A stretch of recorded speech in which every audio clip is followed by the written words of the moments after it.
Olá, eu sou Thelma Queiroz e hoje eu vou compartilhar com você histórias muito profundas e uma receitinha básica, como se livrar da comparação. Sim, a comparação que nós fazemos com nós mesmas e que acaba machucando a gente por dentro de uma maneira que às vezes a gente não percebe, mas a gente leva isso para a vida inteira. Então, fica firme, vem comigo, eu vou te mostrar como se livrar da comparação de uma vez por todas. Passei uma vida tentando me encaixar, eu passei uma vida tentando ser útil para as pessoas, eu tô falando isso já desde bem pequena, e eu passei uma vida me magoando, me ferindo com a comparação.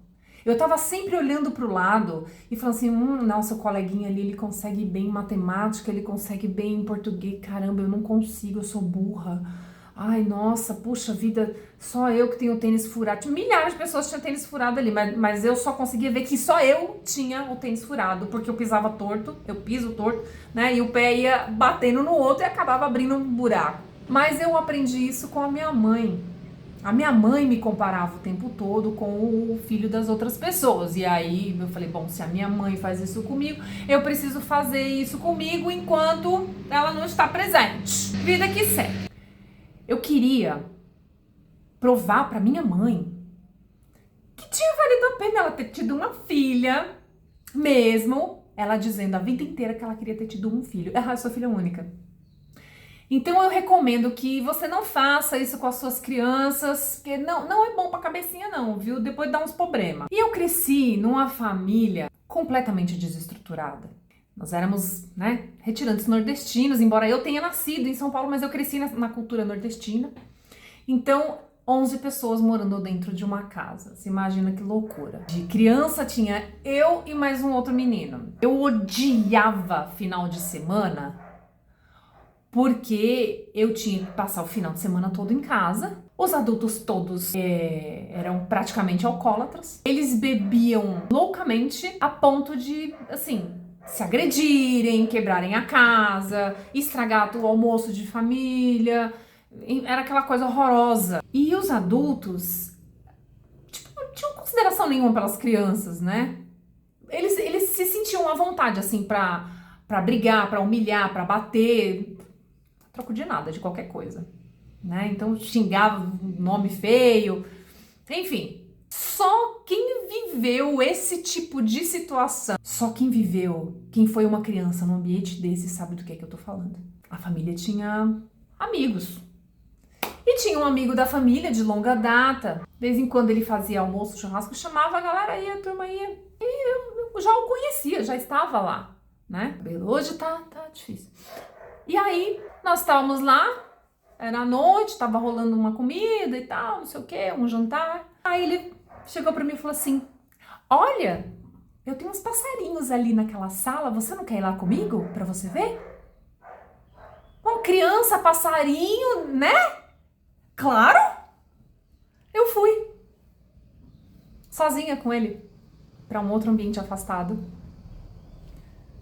E ele abusou de mim.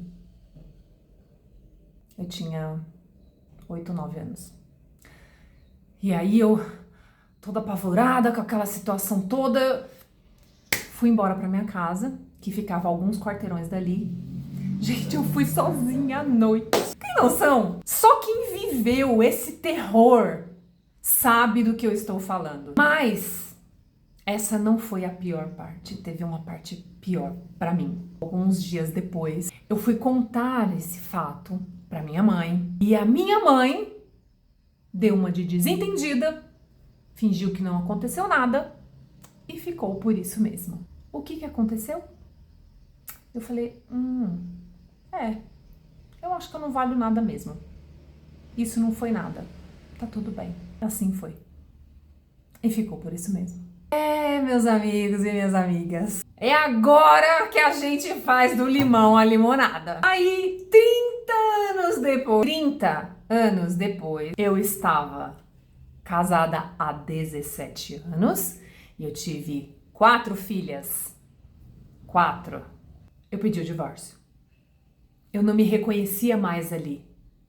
eu não entendia mais qual era a minha função, porque eu já tinha sido esposa, eu já tinha tido as filhas, eu já tinha cuidado da casa e não tinha mais nada para eu fazer. As minhas filhas estavam grandes. Aí eu pedi o divórcio.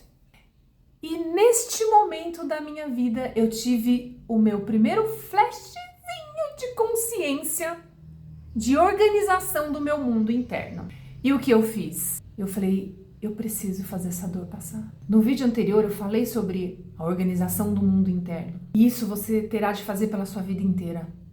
Sempre você vai ter que fazer as suas manutenções internas para você poder sobreviver nesse mundo. E aí, o que eu fiz? Eu comecei a buscar a cura, eu comecei a buscar o entendimento, o que eu podia fazer, o que eu podia ir atrás para entender, eu fui. E no YouTube eu encontrei a grande maioria das coisas que eu precisava. É um turbilhão de informações, você precisa filtrar muito bem o que você precisa no momento, e eu fiz isso. Então, eu comecei a organizar o meu mundo interno, porém, eu precisava deixar aquela versão antiga para trás. Era uma versão de uma mulher reativa, agressiva, sempre com a resposta atravessada na ponta da língua, porque eu estava sempre me sentindo rejeitada. Sim, sempre me sentindo inadequada. E aí, eu pensei, como é que eu vou sobreviver sem isso? Sem essa casca, sem essa armadura?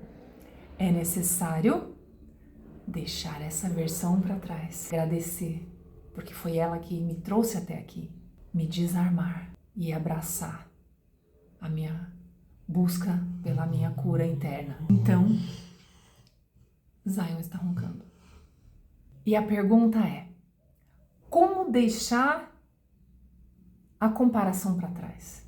Como você abandona de vez a comparação e se liberta dessa coisa horrorosa? Isso é um grilhão no pé da gente. A vida não flui quando você está se comparando. Então, eis o segredo: abraçando a sua história. Olhando para a sua história com amor, com aceitação e sem julgamento nenhum. Ah, Thelma, mas é que eu fiz... Sem julgamento. Ah, Thelma, mas eu podia ter feito... Já foi. Eu também poderia, mas é a hora de olhar para a sua história e dizer, eu fiz o melhor que eu pude com o nível de consciência que eu tinha. E essas pessoas como nós são como diamantes, sim, que viveram como um carvão, que suportou a pressão da montanha, a pressão das dores, a pressão dos reveses da vida e se transformou em algo tão resistente, tão poderoso, tão reluzente e cortante e lindo que é o diamante.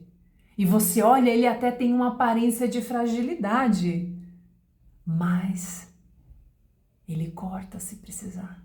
Ele reflete a luz, ele é beleza, ele é um lindo símbolo de resistência. E quando você abraça a sua história, você tira o carvão e é um diamante. Quando você se apropria da sua história, você se apropria de quem você é.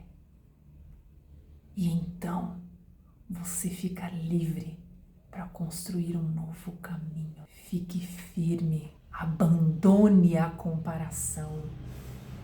Fique firme. Tome posse da sua história, de tudo e continue. Até a próxima.